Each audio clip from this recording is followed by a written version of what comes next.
आपका यूनिक प्रज्ञान यूट्यूब परिवार में हार्दिक स्वागत है, वंदन है, अभिनंदन है। प्यारे साथियों, अगर आप टीचटी पीएचटी जीआईसी प्रवक्ता LT grade UGC net JRF आदि विभिन्न प्रतियोगी परीक्षाओं की तैयारी कर रहे हैं तो आपके लिए वीडियो होने वाला है काफी खास।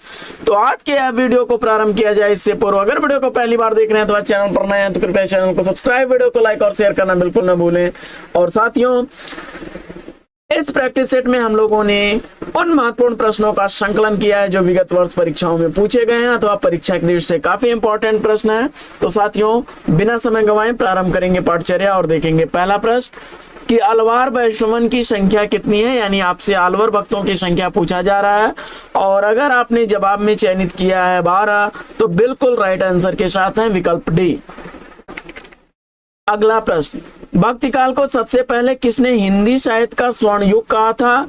इसका आपको जवाब बताना है तो फटाफट उत्तर चयनित करिए। इसमें से अगर आपने उत्तर को चयनित कर लिया है जॉर्ज अब्राहम ग्रियर्सन को तो बिल्कुल राइट आंसर है विकल्प बी। अगला प्रश्न है विकल्प 3 की समग्र भक्तिकालीन काव्य पर कौन सी विशेषता लागू होती है? तो पूरे भक्तिकालीन साहित्य पर कौन सी विशेषता इसमें से लागू होगी? तो इसमें अगर आपने विकल्प सेलेक्ट कर लिया है अहंकार का त्याग तो बिल्कुल सही जवाब है विकल्प सी। अगला प्रश्न, रामानंद की शिष्य परंपरा में इसमें से आने वाले आचार्य कौन है? और इस प्रश्न का जवाब अगर आपने चयनित किया है रामानुजाचार्य को तो बिल्कुल सही जवाब विकल्प सी। अगला प्रश्न है कि सुलोचना निबंध संकलन है। सुलोचना निबंध संकलन आपको बताना है किसके द्वारा लिखा गया है और इस प्रश्न का जवाब आपने चयनित कर लिया है विकल्प भारतेंदु हरिश्चंद्र को तो बी विकल्प बिल्कुल राइट आंसर है आपका। अगला प्रश्न, तुलसीदास चंदन घिसई के लेखक कौन है? तुलसीदास चंदन घिसई यह किसके द्वारा लिखा गया है और इस प्रश्न का जवाब आपने चयनित कर लिया विकल्प हरिशंकर परसाई को तो बिल्कुल सही जवाब विकल्प बी। अगला प्रश्न है कि गेहूं और गुलाब कृति के लेखक कौन है और इस प्रश्न का जवाब मुझे उम्मीद है कि आपने चयनित किया होगा राम वृक्ष बेनीपुरी को तो बिल्कुल सही जवाब विकल्प बी। अगला प्रश्न है कि संपत्ति शास्त्र के लेखक कौन है? संपत्ति शास्त्र कृति के लेखक इसमें से आपको बताना है और प्रश्न संख्या 8 का राइट आंसर आपने महावीर प्रसाद द्विवेदी को चुना तो बिल्कुल सही जवाब। अगला प्रश्न है साथियों कि मध्यकालीन बोध का स्वरूप किसके द्वारा लिखी गई रचना है? मध्यकालीन बोध का स्वरूप कृति का लेखक आपको बताना है और प्रश्न संख्या 9 का राइट आंसर आपने चयनित किया क्षमा करें हजारी प्रसाद द्विवेदी को तो डी विकल्प इस प्रश्न का बिल्कुल राइट आंसर है। अगला प्रश्न, निषाद बांसुरी किस विधा की रचना है? इसका आपको जवाब बताना है और निषाद बांसुरी अगर आपने ललित निबंध विधा की रचना चुना विकल्प डी को तो बिल्कुल राइट आंसर है, कुबेरनाथ राय द्वारा लिखा गया है। अगला प्रश्न, शब्द और अर्थ संधि से कौन सा शब्द बनेगा? इसका आपको जवाब बताना है। प्रश्न संख्या 11 का राइट आंसर अगर आप इसके संधि से बनने वाले शब्द शब्दार्थ विकल्प डी को चुना आपने तो बिल्कुल सही जवाब। अगला प्रश्न है कि विद्याभ्यास का संधि विच्छेद क्या होगा और इस प्रश्न का जवाब आपने विद्याधन अभ्यास चुना विद्याधन अभ्यास विकल्प सी का चयन किया तो बिल्कुल सही जवाब। दीर्घ संधि का उदाहरण है। अगला प्रश्न है कि विसर्ग संधि में किसका मेल होता है? तो विसर्ग संधि में मेल आपका जो होता है वह विसर्ग के साथ किसी भी स्वर या व्यंजन का हो सकता है विकल्प सी इस प्रश्न का बिल्कुल सही जवाब। अगला प्रश्न है मगही किस उपभाषा की बोली है? प्रश्न संख्या 14 का राइट आंसर फटाफट उत्तर चुनिए आप और इसका जवाब आपने बिहारी हिंदी चुना तो बिल्कुल सही जवाब विकल्प डी। मैथिली, मगही, भोजपुरी, बिहारी हिंदी की उपबोलियां हैं। अगला प्रश्न है कि भाषाओं के पारिवारिक वर्गीकरण का आधार आपको बताना है। प्रश्न संख्या 15 का राइट आंसर इसमें से आपने चयनित किया रूप और रचना तो बिल्कुल सही जवाब। अगला प्रश्न, अगला प्रश्न है कि भोजपुरी बोली की उत्पत्ति हुई है किस अपभ्रंश से। भोजपुरी बोली की उत्पत्ति किस अपभ्रंश से हुई है, और इस प्रश्न का जवाब आपने मागधी अपभ्रंश चुना, तो बी विकल्प इस प्रश्न का बिल्कुल राइट आंसर। अगला प्रश्न है कि हिंदी खड़ी बोली किस अपभ्रंश से विकसित हुई है। हिंदी खड़ी बोली किस अपभ्रंश से विकसित हुई है, इसका आपको जवाब बताना है। प्रश्न संख्या 17 का सही उत्तर आपने चयनित किया सौरसेनी अपभ्रंश, तो सी विकल्प इस प्रश्न का बिल्कुल सही जवाब। अगला प्रश्न है कि छत्तीसगढ़ी बोली हिंदी की किस उपभाषा वर्ग के अंतर्गत आने वाली है, और आप जानते हैं कि छत्तीसगढ़ी जो है वह पूर्वी हिंदी की बोली है। विकल्प बी इस प्रश्न का बिल्कुल सही जवाब हो जाएगा। अवधी, बघेली और छत्तीसगढ़ी ये पूर्वी हिंदी की बोलियां हैं। अगला प्रश्न है कि ताल के पानी पताले गए बेनी पुरैन गई को मिलाई हो गंगा जमुना बीच रेत परतु है कैसे के रचऊं बियाह रे। उक्त गीत किस बोली का है, इसका आपको जवाब बताना है, और इस प्रश्न का जवाब आपने चयनित किया अवधी बोली, तो ये विकल्प बिल्कुल सही जवाब। अगला प्रश्न है कि हिंदी का पाणिनि किसे कहा जाता है, और इस प्रश्न का जवाब आपने जो है सेलेक्ट कर लिया कामता प्रसाद गुरु को, बिल्कुल सही जवाब। क्षमा करें, हिंदी का पाणिनि किशोरीदास वाजपेयी को कहा जाता है। विकल्प डी इसका राइट आंसर होगा प्रश्न संख्या 20 का। और हिंदी व्याकरण का पाणिनि कामता प्रसाद गुरु को कहा जाता है, तो विकल्प डी इस प्रश्न का राइट आंसर हो जाएगा किशोरीदास वाजपेयी। अगला प्रश्न है कि निम्नलिखित में से भाषा की प्रमुख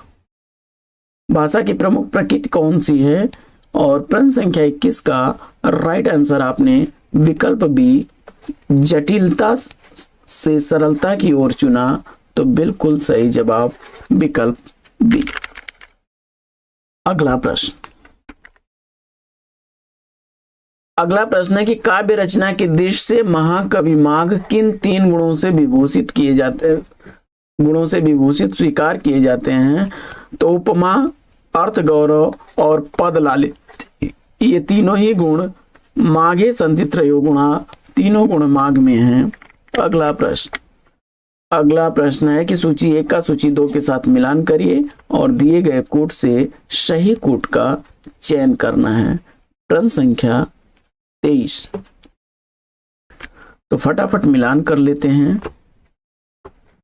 तो कालिदास की रचना है मालविका अग्निमित्रम, दंडी की रचना है 10 कुमार चरितम, श्रीहर्ष की रचना है नैषधि चरितम, और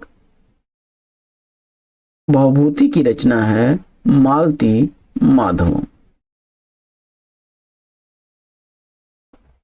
अगला प्रश्न है कि निम्नलिखित में से कौन सी रचना लघुत्रयी में नहीं आती है, इसका आपको जवाब बताना है, और इस प्रश्न का जवाब अगर आपने चयनित कर लिया है विकल्प डी ऋतु संहारम, तो बिल्कुल सही जवाब विकल्प डी। रघुवंशम, मेघदूतम और कुमार संभवम यह लघुत्रयी की श्रेणी की रचनाएं हैं। अगला प्रश्न है कि निम्नलिखित में से कौन सा कवि कालिदास का पूर्ववर्ती है, और इस प्रश्न का जवाब आपने चयनित कर लिया विकल्प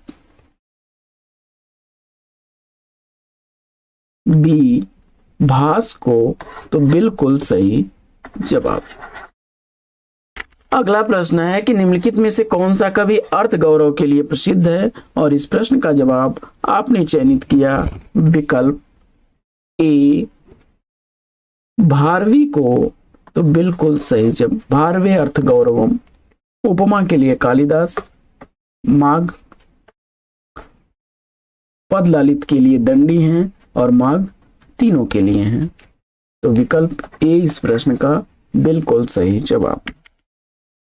अगला प्रश्न है कि सूची 1 का सूची 2 के साथ मिलान करना है और दिए गए कूट से सही विकल्प का चयन करना है, और इस प्रश्न का जवाब आपने कालिदास की रचना है मेघदूतम, भास की रचना है स्वप्न वासवदत्तम, और मम्मट का काव्य प्रकाश, विश्वनाथ का साहित्य दर्पण।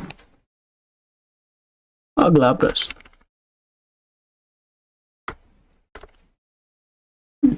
अगला प्रश्न है कि निम्नलिखित में से कौन सी कृति कालिदास की कृति नहीं है? तो कुमार संभवम, अभिज्ञान शाकुंतलम, रघुवंशम, यह कालिदास की रचना है। तो जवाब उत्तर रामचरितम आपने विकल्प सी चुना, तो बिल्कुल राइट आंसर है। अगला प्रश्न है कि उज्जवल नीलमणि के रचनाकार कौन है? और इसका जवाब आपने चयनित कर लिया है अगर रूप गोस्वामी विकल्प बी को, तो बिल्कुल सही जवाब। अगला प्रश्न, अगला प्रश्न है कि निम्नलिखित कृतियों में से कौन सा भारवी द्वारा लिखा गया है? और भारवी की रचना इसमें आपने चयनित कर लिया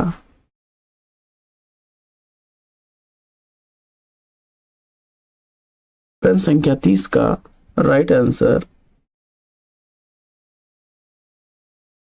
किरातार्जुनीयम, तो विकल्प सी इस प्रश्न का राइट आंसर हो जाएगा। अगला प्रश्न, अगला प्रश्न है कि मुद्रा राक्षस नाटक के रचयिता कौन है? तो मुद्रा राक्षस नाटक के रचनाकार विशाख दत्त को आपने चुना, तो बिल्कुल राइट आंसर है विकल्प डी। अगला प्रश्न है कि निम्नलिखित में से कौन सा ग्रंथ कालिदास द्वारा लिखा गया है? तो कालिदास द्वारा लिखा गया ग्रंथ इसमें मालविका अग्निमित्रम है, विकल्प सी इसका राइट आंसर है। अगला प्रश्न, अगला प्रश्न है कि नीचे दिए गए वाक्य में कौन सी शब्द शक्ति है? सूर्य अस्त हो गया, तो यहां सूर्य अस्त हो गया, इसमें एक से अधिक अर्थ निकलेंगे और सभी लोग इसका अपना अपना अर्थ निकालते हैं, तो यहाँ व्यंजना शब्द शक्ति है, विकल्प डी इस प्रश्न का राइट आंसर है। अगला प्रश्न है कि बीती विभावरी जागरी, अंबर पनघट में डुबो रही, तारा घट उषा नागरी, इन पंक्तियों में कौन सा अलंकार है? और प्रश्न संख्या 34 का राइट आंसर आपने रूपक चुना, तो बिल्कुल सही जवाब विकल्प बी। अगला प्रश्न, अगला प्रश्न है कि छंद शास्त्र के प्रणेता आचार्य कौन है? प्रश्न संख्या 35 का सही उत्तर अगर आपने चुन लिया है पिंगल मुनि को, तो बी विकल्प इस प्रश्न का बिल्कुल सही जवाब। अगला प्रश्न, अगला प्रश्न है कि निम्नलिखित में से कौन सा वर्णिक छंद है? इसका आपको जवाब बताना है। प्रश्न संख्या 36 में अगर आपने वर्णिक छंद के रूप में सवैया को चुना, तो बिल्कुल सही जवाब। दोहा, चौपाई, रोला ये मात्रिक छंद के उदाहरण हैं, तो विकल्प सी इस प्रश्न का बिल्कुल सही जवाब। अगला प्रश्न है कि वाणिक छंदों में किसका विचार होता है? तो वाणिक छंद जो होते हैं इसमें वर्णों का विचार होता है, विकल्प ए इस प्रश्न का बिल्कुल सही जवाब। अगला प्रश्न है कि है अमानिशा उगलता गगन घन अंधकार में अलंकार कौन सा है? और प्रश्न संख्या 38 का राइट आंसर आपने चयनित किया मानवीकरण, तो विकल्प ए इस प्रश्न का बिल्कुल सही जवाब। अगला प्रश्न है कि या लकुटी अरु काम मरिया पर राज तिहुपुर को तजी डारो, इनमें आपको प्रयुक्त छंद बताना है। और प्रश्न संख्या 39 का राइट आंसर आपने विकल्प बी सवैया को चुना, तो बिल्कुल सही जवाब। अगला प्रश्न, अगला प्रश्न है कि घनाक्षरी छंद है, तो घनाक्षरी छंद आपको बताना है। प्रश्न संख्या 40 का राइट आंसर आपने चयनित कर लिया है, विकल्प बी वर्णिक छंद है, तो बिल्कुल सही जवाब। अगला प्रश्न है कि निम्नलिखित में से कौन सा वर्णिक छंद है? इसका आपको जवाब बताना है। तो इसमें से वर्णिक छंद आपको बताना है। प्रश्न संख्या 41 में राइट आंसर आपने चयनित कर लिया विकल्प सी को, उपेंद्र बज्रा बिल्कुल सही जवाब। अगला प्रश्न, वक्रोक्त के विरोधी आचार्य कौन है? वक्रोक्त का विरोधी आचार्य आपने चयनित कर लिया इसमें से विश्वनाथ को, तो विकल्प डी इस प्रश्न का बिल्कुल सही जवाब। अगला प्रश्न है कि वर्णित छंदों में गण कितने प्रकार के होते हैं। वर्णित छंदों में गणों को बताना है कितने प्रकार के गण होते हैं, और इस प्रश्न का जवाब अगर आपने चयनित कर लिया है विकल्प सी 8 तो राइट आंसर है आपका। अगला प्रश्न है कि मात्रा क्रम की दृष्टि से दोहा के ठीक विपरीत पड़ने वाले छंद का नाम बताना है आपने, और उत्तर में आपने सोरठा चुना। बिल्कुल सही जवाब विकल्प सी। अगला प्रश्न है कि आत्महत्या के विरुद्ध किसकी रचना है, और इस प्रश्न का जवाब आपने रघुवीर सहाय चुन करके बिल्कुल सही जवाब दिया है। अगला प्रश्न है कि जी हाँ हुजूर मैं गीत बेचता हूँ किसकी पंक्तियां हैं। प्रश्न संख्या 46 का राइट आंसर आपने भवानी प्रसाद मिश्र को चुना, तो विकल्प सी इस प्रश्न का बिल्कुल सही जवाब। अगला प्रश्न है कि संशय की एक रात किसके संशय पर आधारित रचना है। प्रश्न संख्या 47 में राइट आंसर आपने विकल्प ए राम को चुना, तो बिल्कुल सही जवाब। अगला प्रश्न है कि प्रपदवाद किसका पर्याय है। तो प्रपदवाद किसका पर्याय है, आपने नकीनवाद इसका सेलेक्ट किया, तो बिल्कुल सही जवाब।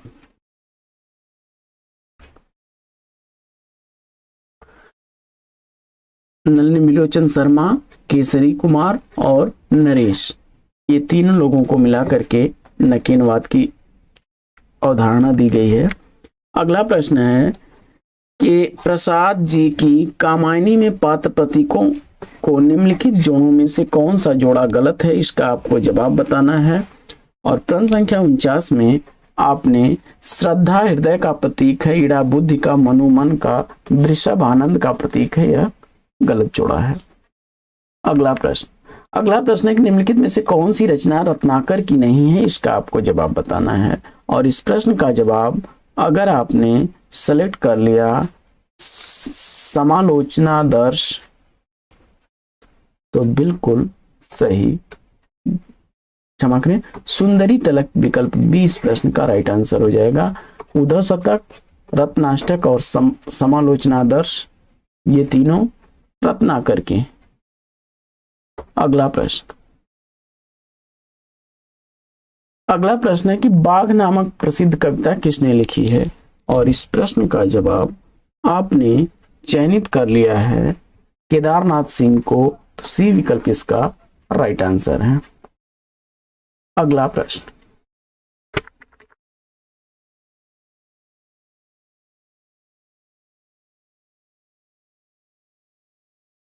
प्रश्न है कि रत्नाकर कृत गंगा अवतरण किस छंद में लिखा गया है, इसका आपको जवाब बताना है। प्रश्न संख्या 52 का सही उत्तर आपने रोला विकल्प सी को चुना, तो राइट आंसर है। अगला प्रश्न है कि भक्ति काल में गृहस्थ जीवन का जैसा सुंदर चित्रण सूरदास में मिलता है, वैसा आधुनिक काल में किस कवि में यह मिलता है। तो आधुनिक काल के सूरदास के रूप में जाने जाते हैं